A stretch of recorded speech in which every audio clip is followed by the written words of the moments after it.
one of our newest IBM members. He signed up today.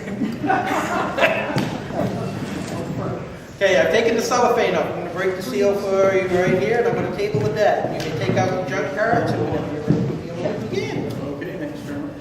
Here's your box. There's your deck. Okay, thank you. You can remove the junk cards. I will do so. Hi, everybody. My name is Nick Graham. We're going to do a little bit of card magic here and entertain you for a couple of minutes. Maybe slightly different than some of the stuff we just saw. Hopefully slightly different than maybe some of the stuff we'll see with some of the further competitors. We talked about the junk cards. I haven't really looked at this deck yet. We usually end up with a couple of junk cards and a couple of jokers to boot. We do get rid of them. When I get rid of them, if I can get rid of them with a little bit of style, I figure that's it's a little bit more practice for me. I can get some. There was a good one. Good. Okay. The thing about the Elliott card challenge that's really great. We're given this deck. Okay. We're not given any information about the deck. We're just given the deck, and we're told 10 minutes. Okay? Do what you want for 10 minutes. Okay. We don't know what color it's going to be. We don't know what the backs are going to look like. The reason that we do all of that is to prevent us magicians from bringing in extra cards, special cards, special cards. Does everybody know what I mean when I say special cards? No. Yeah. Okay.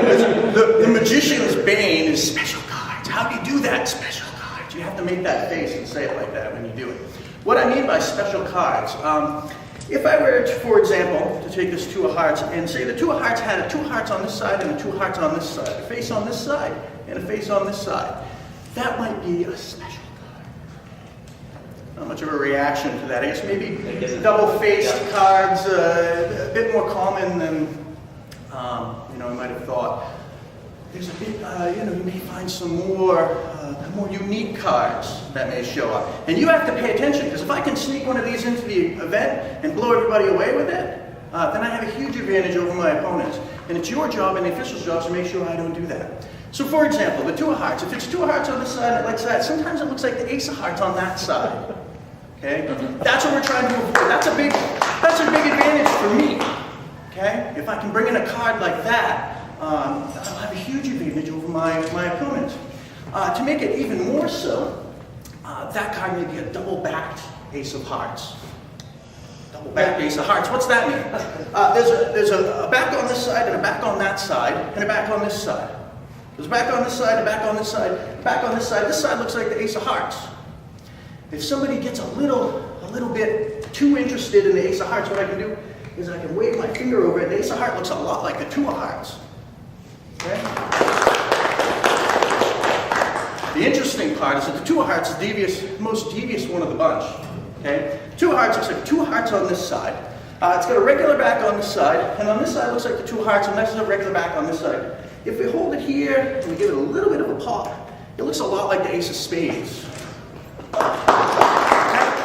it's your job for the rest of the routine, make sure I don't bring in any cards that allow me to do some of the stuff that I just got done doing. That makes sense? Am I on the same page? Good. Okay, great. Moving on.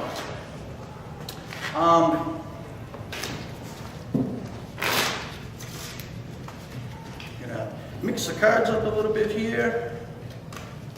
Let's see.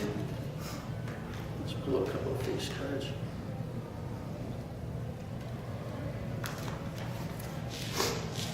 I don't have any music to go along with this. If somebody wants to hum something, that would be wonderful. Good, all right. So 5 cards. 4 and 5.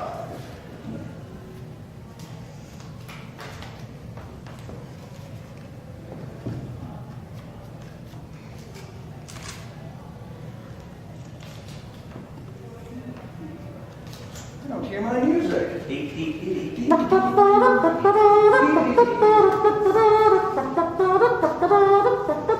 Good, all right, fantastic.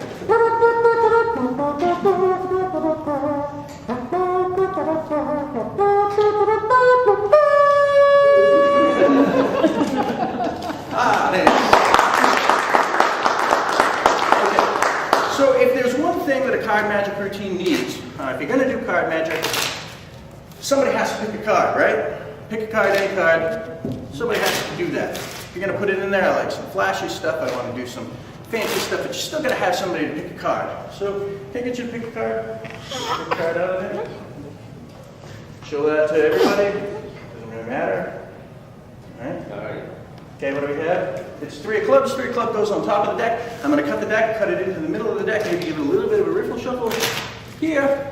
Okay? Counting and controlling the cards, I can tell you that this is not your card. This one, however, the 3 of clubs, huh? Yes, okay, good. Working with some magicians, I find some magicians use really fancy moves designed to confuse people. I don't do any of that.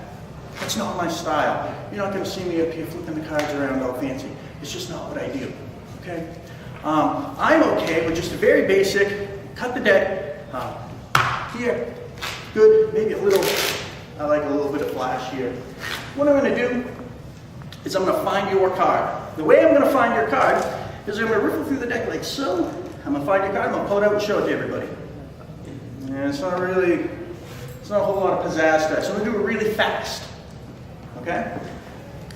I'm going to take the deck, okay? I'm going to riffle through the deck, find your card, pop it out here for you. One, and a 2, and yeah, good.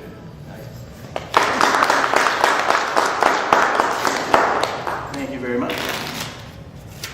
For people who might want to start doing card manipulation themselves, some of the things that you might want to learn, some flourishes.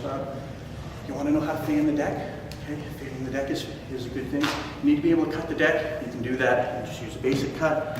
If you can do that with one hand, great. If you know some fancy cuts, that's fantastic. If you put a little bit of work into it, you can you maybe make the deck cut itself, yeah, like that. I like scaling the cards, like so. I get pretty good at this. This is my thing. If you get really good at that, you go down the back like this, and then back up just the hard part. Yeah, good. That's how you do it. It's taken me years of practice to get that down. If you guys don't get that right off, it's okay. That's just something, it's taken me a while to do. So, make a fan here. Give it a little bit of a wave over the deck like this. A little bit of a color change. Okay. All right, we'll wave it. Let me see here. One of the other things that I like to do with the cards, you may have noticed, is I like to throw the cards. I learned to throw the cards a couple of different ways. Woo!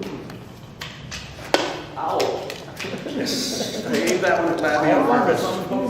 Yeah, that's hilarious. Maybe a little bit of a card juggling. Yeah, good, huh? Okay, that's good. All right. Here. Here. That was beautiful.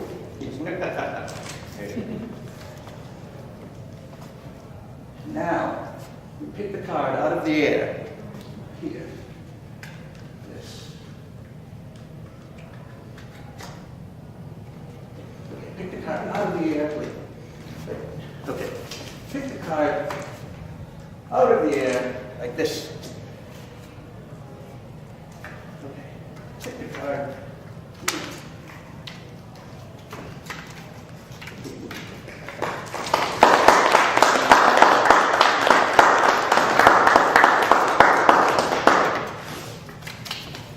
Here. Let's see. We can couple more.